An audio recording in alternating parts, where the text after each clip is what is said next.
저와 여러분의 인생 가운데 우리는 끊임없이 선택을 합니다.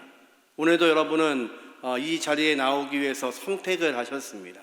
또 우리의 인생의 여러 가지 문제 앞에서 우리는 끊임없이 선택해야 됩니다. 사랑하는 자녀들, 그들이 어리건 장성했건 그 자녀들을 위해서 우리가 기도할 때 해야 될 부모의 기도는 다른 것이 아닙니다. 그들의 인생의 선택 가운데서 올바른 것을 선택하게 하여 주옵소서. 하나님께 저항하지 않고 하나님 앞에 투항할 수 있는, 하나님 앞에 손 들 수 있는 자녀가 되게 해달라고 여러분은 기도하셔야 됩니다. 하나님의 백성은 내가 누구인지를 압니다.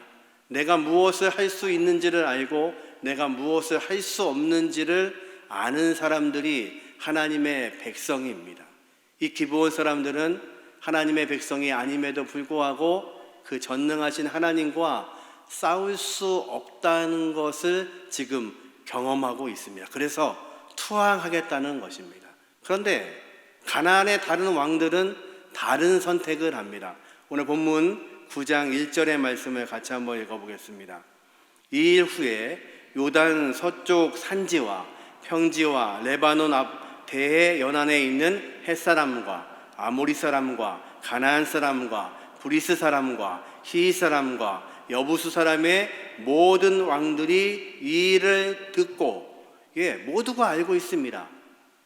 이스라엘 백성이 여리고성을 함락한 것을, 그리고 아이성을 함락한 것을 모두가 알고 있습니다. 그런데 그들의 선택은 기브온 사람들과 다른 선택을 합니다. 9장 2절에 같이 한번 읽어보죠. 모여서 일심으로 여호수아와 이스라엘에게 맞서서 싸우려 하더라. 그들의 선택은 투항하는 것이 아니라 저항하겠다는 겁니다. 이 가나안의 모든 족속, 남아있는 족속들이 손을 잡으면, 합력하면 이스라엘과 싸워서 이길 수 있다고 믿고 있습니다. 그런데 이 싸움은 이스라엘 백성과의 싸움이 아니라 전능하신 하나님과의 싸움이었습니다. 그들은 지금 하나님과 싸워서 이길 수 있다고 믿고 있습니다. 이것이 어리석음입니다. 저와 여러분은 계산을 할 줄 아셔야 됩니다. 저와 여러분의 많은 선택 가운데서 하나님과 싸워서 이길 수 있다고 믿으시면 그렇게 하셔도 됩니다. 그런데 아무리 생각해도 그 하나님과 싸워서 나는 이길 수 없다고 믿어지시면 그 하나님 앞에 투항하셔야 됩니다. 하나님 앞에 손을 드셔야 됩니다. 그것을 성경은 지혜라고 말씀합니다. 세상은 하나님과 싸워서 이길 수 있다고 믿습니다. 세상의 사람들은 이제 창세기에서 바벨탑을 쌓을 때 그들의 목적이 무엇이었습니까? 우리가 하나님께로 올라가서 우리가 하나님께로 이 탑을 쌓아놓으면 우리가 흩어지지 않겠다는 것이 그들의 생각이었습니다. 그런데 그것은 전능하신 하나님과 싸울 수 없음을 그들은 기억하지 못했습니다. 하나님은 바벨탑을 무너뜨리시고 그들의 언어를 흩으셔서 세상으로 흩어버리십니다. 우리는 선택해야 됩니다. 내 인생의 이 많은 싸움들 가운데서 내가 할 수 있는 싸움인지 아니면 하나님이 하시는 싸움인지, 내가 하나님과 승부해서 이길 수 있다고 믿으시면 그렇게 하셔야 되지만 할 수 없다는 것을 아신다면 이 아침에 하나님 앞에 투항하셔야 됩니다. 손을 드셔야 됩니다. 그러면 하나님이 이 일을 하시기 시작합니다. 기브온 사람들이 이렇게 선택하기 위해서는 한 가지 전제 조건이 있어야 됩니다. 만약 우리가 투항하면 우리가 과연 살 수 있을까? 그런데 문제가 있습니다. 내부 정보에 의하면 이스라엘 백성들은 이 땅에 들어올 때부터 결심하고 들어온 사람들입니다. 하나님이 명령하셨습니다. 무엇입니까? 가나안에 있는 모든 사람들을 진멸하는 전쟁을 선포한 사람들입니다. 그러니까 이 가나안에 살고 있는 어떤 사람들이든지 이스라엘 백성과 화친을 맺으려고 해도 허락이 되지 않는다는 것을 알고 있습니다. 그렇다면 이 문제는 이 기브온 사람들에게 절망입니다. 방법이 없는 겁니다. 방법은 두 가지죠. 싸워서 이기든지 아니면 싸워서 지든지. 그런데 기브온 사람들은 또 하나의 방법을 찾아냅니다. 어떤 방법으로 접근하면 우리가 이스라엘 백성 가운데 들어갈 수 있을까? 전쟁하지 않고 우리가 그들이 믿는 하나님께로 갈 수 있을까? 또 하나의 정보가 있습니다. 이 이스라엘 백성들은 가나안에 있는 사람들과는 화친하지 않지만 먼 나라에 있는 사람들과는 화친한다는 정보가 있습니다.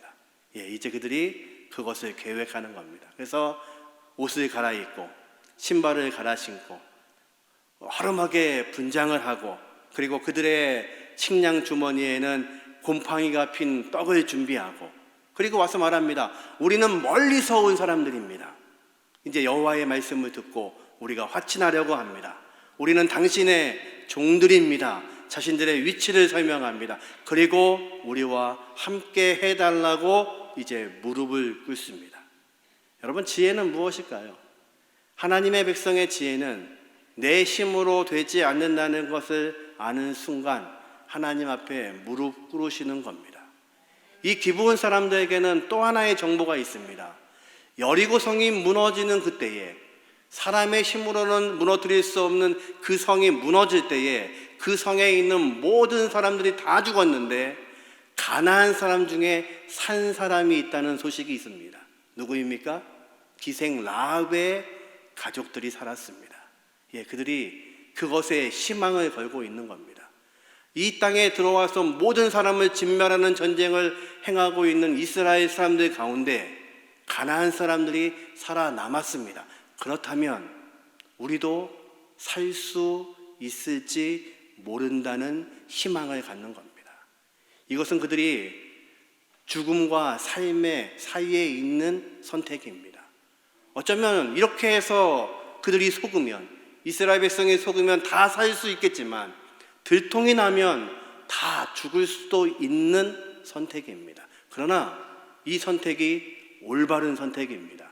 내가 할 수 없기 때문에, 전능하신 하나님과 싸울 수 없기 때문에 무릎 꿇는 겁니다. 그리고 내가 이 선택을 통하여서 하나님의 백성으로 편입되고자 하는 것이 기브온 사람들의 믿음이었습니다. 이 믿음이 저와 여러분의 믿음이 되시기를 주님의 이름으로 축원합니다. 이 믿음이 우리의 자녀들의 믿음이 되시기를 주님의 이름으로 축원합니다. 하나님과 대적하지 아니하고 하나님 앞에 겸손히 무릎 꿇을 수 있는 것. 그래서 이 여호수아서에 있는 모든 전쟁이 나의 힘의 전쟁이 아니라 전능하신 하나님의 능력의 전쟁인 것을 믿고 싸우고 있는 것처럼 우리의 자녀들이, 우리의 가정들이 이제 하나님을 바라보며 하나님께 무릎 꿇을 수 있는 전쟁을 선포하는 저와 여러분이 되시기를 주님의 이름으로 축원합니다. 이제 기브온 사람들은요, 이스라엘 사람들을 만나서 이렇게 자신들의 마음을 고백합니다. 9장 9절과 10절의 말씀을 우리 같이 한번 읽어보죠. 이는 우리가 그의 소문과 그가 애굽에서 행하신 모든 일을 들으며 또 그가 요단 동쪽에 있는 아모리 사람의 두 왕들 곧 헤브론 왕 시온과 아스타소에 있는 바사난 왕 옥에게 행하신 모든 일을 들었음이니이다. 그들은 말합니다. 당신들의 이야기, 이스라엘 백성들의 이야기를 예전 이야기부터 우리가 듣고 있습니다. 당신들이 애굽에서 나오던 그때부터의 놀라운 일, 하나님이 행하신 이 모든 일들을 우리가 듣고 알고 있습니다. 광야에서 싸웠던 모든 전쟁의 이야기도 우리가 알고 있습니다. 또 하나 알고 있는 게 있죠. 여리고성이 무너진 것, 아이성이 함락된 것 알고 있습니다. 근데 그 얘기는 안 합니다. 왜요? 그 얘기를 하면 이곳에 사는 사람이라는 것이 들통이 납니다. 그래서 과거의 이야기를 꺼냅니다. 우리가 듣고 있습니다. 우리가 들었습니다. 우리는 그것을 알고 있습니다. 기생 라합이 고백합니다. 당신들이 믿고 있는 그 하나님은 하늘의 하나님이시고 땅의 하나님이십니다. 당신들에게 하나님께서 이 땅 가나안을 주신 것을 내가 알고 있습니다. 그 고백처럼 이 기브온 사람들도 동일한 고백을 하고 있는 겁니다. 당신들의 이야기를 우리가 알고 있고 당신들과 함께 하신 전능하신 하나님을 우리가 알고 있습니다. 그 이야기를 들은 이스라엘 백성의 족장들과 여호수아가 이제 선택을 해야 됩니다. 과연 이 사람들을 그대로 받아들이고 또 화친을 할 것인지 아니면 더 살펴봐야 될지를 결정해야 됩니다. 그들은 이렇게 결정합니다. 9장 14절 같이 한번 읽어보죠. 무리가 그들의 양식을 취하고는 어떻게 할지를 여호와께 묻지 아니하고. 이스라엘 백성은 누구의 백성입니까? 하나님의 백성입니다. 저와 여러분은 누구의 백성입니까? 하나님의 백성입니다. 하나님의 백성은 누구에게 물어봐야 됩니까? 하나님께 물어봐야 됩니다. 그것이 우리의 신분입니다. 누구에게 묻고 있는지를 보면 그 사람이 어느 나라의 백성인지를 알 수 있습니다. 이스라엘 백성은 하나님의 백성임에도 불구하고 하나님께 지금 묻지 않고 있습니다. 큰 전쟁을 승리했습니다. 2번씩이나. 그리고 어느 백성이 멀리서 왔다고 하면서 화친을 요청합니다. 우리는 당신의 종입니다. 그들을 보니까 낡고 허름하고 그들이 예물로 가지고 온 떡은 벌써 곰팡이가 나 있습니다. 아마도 마음에 극률함이 생겼을 겁니다. 그때 여호수아가 방점을 찍습니다. 여호수아가 15절에 이렇게 말합니다. 같이 한번 읽어보죠. 여호수아가 곧 그들과 화친하여 그들을 살리라는 조약을 맺고 회중 족장들이 그들에게 맹세하였더라. 여호수아가요, 하나님께 묻지도 않고 당신들 살려주겠다고. 여러분, 지금 이스라엘의 족장과 여호수아는요, 하나님께 묻지 않고 이 조약을 맺고 있지만 전능하신 하나님은 이 조약을 지금 바라보고 계십니다. 저와 여러분이 하나님께 묻지 않고 행하고 있을 때에도 하나님은 여전히 저와 여러분과 함께 하십니다. 지금 이스라엘 백성은요, 하나님 앞에 범죄하고 있는 겁니다. 하나님의 백성이 하나님께 묻지 않습니다. 그런데 이 범죄함이 기브온 사람들에게는 은혜가 되었습니다. 지금 이스라엘 백성으로 들어가고 있는 겁니다. 이 조약이 맺어지고 나면 들통나더라도 하나님 앞에서 한 약속이기 때문에, 약속을 받았기 때문에 그들은 그 땅에서 진멸되지 않습니다. 두근거리는 마음으로 이 조약을 맺고 있습니다. 지금 하나님은 무슨 말씀을 하시는 걸까요? 우리 신약성경 사도행전에 아나니아와 삽비라가 하나님 앞에서 거짓말을 합니다. 땅판 전체라고. 그렇게 거짓말할 필요가 없었습니다. 판 땅의 일부라고 가지고 와도 하나님이 축복하셨을 겁니다. 그런데 어떤 마음이든지 두 사람이 거짓말을 합니다. 모든 것을 가지고 왔습니다. 하나님이 그것을 보시고 두 사람의 그 거짓된 것을 보시고 그 자리에서 죽게 하십니다. 그런데 놀랍게도 지금 기브온 사람들이 거짓말하고 있는 이 시간에는 하나님이 말씀하지를 않으십니다. 여호수아에게 말씀해 주지 않으십니다. 쟤들 거짓말하고 있어 얘기 안 하십니다. 마치 이 기브온 사람들을 이스라엘 백성으로 안고 있는 것처럼 하나님이 가만히 계십니다. 왜 그러실까요? 하나님의 생각은 무엇인가요? 저와 여러분은 하나님의 백성입니다. 여러분들과 제가 알고 있는 하나님의 생각은 무엇인가요?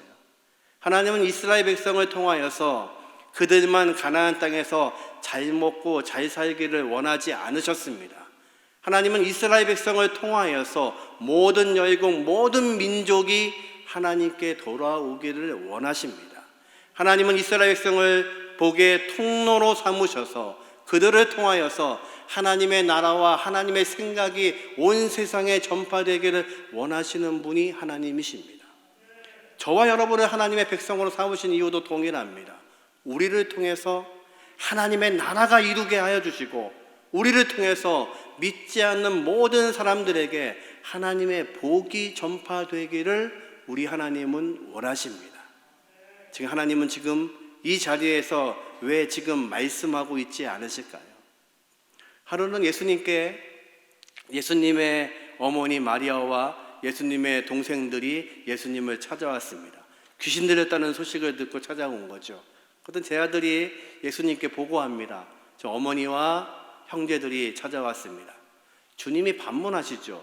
누가 내 어머니이고 누가 내 형제이냐. 그리고 말씀하십니다. 하나님의 뜻대로 행하는 자가 내 어머니요 내 형제니라. 이 말씀은 마리아와 그 형제들을 뭐라고 하시는 게 아닙니다. 그들을 무시하는 말씀이 아닙니다. 당시의 유대 사회는 하나님의 백성으로 자신들은 율법을 지키고 있기 때문에 자신들만 하나님의 백성이라고 믿었습니다. 그런데 예수님은 그들을 향하여서 독사의 자식이라고 말씀하십니다. 회칠한 무덤이라고 말씀하십니다. 겉은 번지름한데 율법을 지키고 있다고 말하고는 있는데 그 마음속에는 하나님도 없고 하나님도 섬기고 있지 않습니다. 지금 예수님은요, 예수님을 통하여서 다시 이루어질 새로운 공동체는 누구이냐면, 하나님의 백성을 택한 사람들은 누구이냐면 하나님의 말씀과 하나님의 뜻대로 행하는 자들이 하나님의 백성이라고 말씀하시는 겁니다. 지금 하나님은요, 기브온과의 이 언약에서 누가 하나님의 백성인지를 말씀하시는 겁니다. 기브온 사람들 이방인들이지만, 가나안에 멸절돼야 될 사람들이지만 그들은 지금 하나님의 소식을 듣고 있습니다. 이스라엘 백성들과 이 족장들은요, 하나님의 백성인데도 불구하고 하나님께 묻지 않고 있습니다. 누가 하나님의 백성이냐면요, 하나님의 말씀을 듣고 하나님께 모든 것을 질문하고 묻는 사람들이 하나님의 백성입니다. 저와 여러분이 바로 그 놀라운 복이 있기를 주님의 이름으로 축원합니다. 우리의 인생에 결단하고 선택해야 될 많은 문제 앞에서 우리는 다른 것을 선택하는 것이 아니라 하나님을 선택하시는 겁니다. 하나님이 원하시는 것이 무엇인지, 하나님이 원하시는 방향이 어디인지를 알고 가는 것, 그것이 바로 우리 하나님께서 우리에게 말씀하시는 은혜입니다. 하나님은요, 이 기브온 사람들을 얼마나 사랑하셨는지, 훗날 첫 번째 이스라엘의 왕이 됐던 사울 왕이 기브온 사람들을 미워했습니다. 핍박했습니다. 많은 사람들을 죽이기도 했습니다. 두 번째 왕인 다윗이 즉위를 했는데 알 수 없는 가뭄이 3년 동안 이스라엘 땅에 내립니다. 다윗이 무릎을 꿇죠. 이 이유가 어디에 있습니까? 하나님이 분명하게 말씀하십니다. 사울이 기브온 사람들의 무고한 피를 흘린 이유라고 설명하십니다. 이제 다윗은요, 기브온 사람들을 만나고 너희들의 요청이 무엇인지를 묻습니다. 그들이 말하죠. 사울의 직계 자손 7명을 우리에게 달라고 합니다. 그리고 그들을 처형합니다. 그때서야 이스라엘 땅에 다시 비가 내리기 시작합니다. 하나님은요, 이 순간, 이 시간 기브온 사람들을 자신의 백성으로 택하시고 받아들이신 겁니다. 어쩌면 이 기브온 사람들이 저와 여러분의 모습입니다. 우리는 죄로 인해 죽었던 존재입니다. 기브온 사람들, 이 가나안 땅에서 멸절될 위기에 처한 사람들이었습니다. 그들은 자기의 힘을 의지하지 않고 하나님 앞에 투항하기로 작정했습니다. 저와 여러분에게 하나님께서는요, 자기의 아들을 내어주셨습니다. 그 아들을 믿는 자마다 멸망치 않고 영생을 얻는 권세를 주시겠다고 약속하십니다. 우리는 그 말씀을 믿고 주님 앞에, 그 십자가 앞에 무릎 꿇은 사람들입니다. 아니요, 그 십자가 앞에 주님과 함께 못 박힌 사람들입니다. 그 은혜로 우리는 오늘도 하나님의 백성으로 살 수 있었습니다. 기브온 사람들의 이 속임수가 얼마 가지 못했습니다. 사흘이 지난 다음에 발견됩니다. 그들이 이 지역에 살고 있는 가나안 주민들입니다. 이스라엘 백성이 속았다는 것을 알았습니다. 그런데 이 약속은 하나님 앞에서 한 것입니다. 바꿀 수가 없습니다. 족장들과 여호수아가 이제 이런 결정을 합니다. 이런 선택을 합니다. 어떤 선택을 했는지 같이 한번 읽어보죠. 9장 20절입니다. 같이 읽습니다. 우리가 그들에게 맹세한 맹약으로 말미암아 진노가 우리에게 임할까 하노니 이렇게 행하여 그들을 살리리라 하고, 어떻게 결정하냐면요, 23절입니다. 같이 읽습니다. 그러므로 너희가 저주를 받나니 너희가 대를 이어 종이 되어 다 내 하나님의 집을 위하여 나무를 패며 물을 깃는 자가 되리라 하니. 이제 그들에게 저주를 선포합니다. 너희가 이 땅에서 우리와 함께 살려면, 우리와 함께 하나님의 언약을 받으려면 저주를 받아야 된다. 그 저주는 뭐냐면 영원히 종이 되라. 누구의 종이요? 하나님의 성막을 섬기는 일꾼, 종이 되라고 설명합니다. 예, 종이 되는 것은 저주입니다. 자유가 없어지는 겁니다. 종은 주인을 위해서 사는 존재입니다. 그런데요, 이 말을 들은 기브온 사람들이 이렇게 선택합니다. 25절 같이 읽죠. 보소서, 이제 우리가 당신의 손에 있으니 당신의 의향에 좋은 옳은 대로 우리에게 행하소서 한지라. 그들은 말합니다. 예, 우리는 여호수아 당신의 손에 있습니다. 우리는 전능하신 하나님의 손에 있습니다. 이제 우리에게 원하는 대로 행하십시오. 그러면 우리가 그 말씀대로 종이 되겠습니다. 이것이 그들에게 이 저주가 복으로 바뀌는 순간입니다. 종은요, 주인을 위해 살잖아요. 저와 여러분은 누구의 종이었냐면 죄와 사망의 종이었습니다. 우리는 우리의 것을 위해서 열심히 뛰어다니는 사람들입니다. 우리의 욕심을 위해서, 우리의 욕망을 위해서 하나님을 알지 못하고 살던 사람들입니다. 그런데 우리를 죄에서 구원하여 주셔서, 죄에서 종로로 하던 우리를 구원하셔서 그리스도의 종, 예수 그리스도의 종이 되게 하신 분이 전능하신 하나님이십니다. 바울은 말합니다. 나는 그리스도의 종이라. 난 더 이상 세상의 종이 아닙니다. 주님을 위해서 살고 있는 종입니다. 그것이 우리에게는 영광이고 그것이 은혜이고 그것이 축복입니다. 기브온 사람들이 고백하는 겁니다. 예, 종이 되겠습니다. 하지만 그 종이 되는 순간 그들은 이제 사망의 권세에서 물리치고 그들은 이제 하나님의 백성 안으로 들어와서 전능하신 하나님을 섬길 수 있는 영광과 축복이 그들에게 주어진 것입니다. 마리아에게 천사가 이렇게 말합니다. 네가 성령으로 잉태될 것을 말합니다. 두려운 일입니다. 이해할 수도 없는 일입니다. 하나님의 아들을 내가 잉태한다는 것을 상상도 할 수 없고 두려운 일입니다. 그런데 마리아는 이렇게 고백합니다. 저는 주의 계집종이오니 말씀대로 이루어지리이다. 이 고백은 목숨을 건 고백입니다.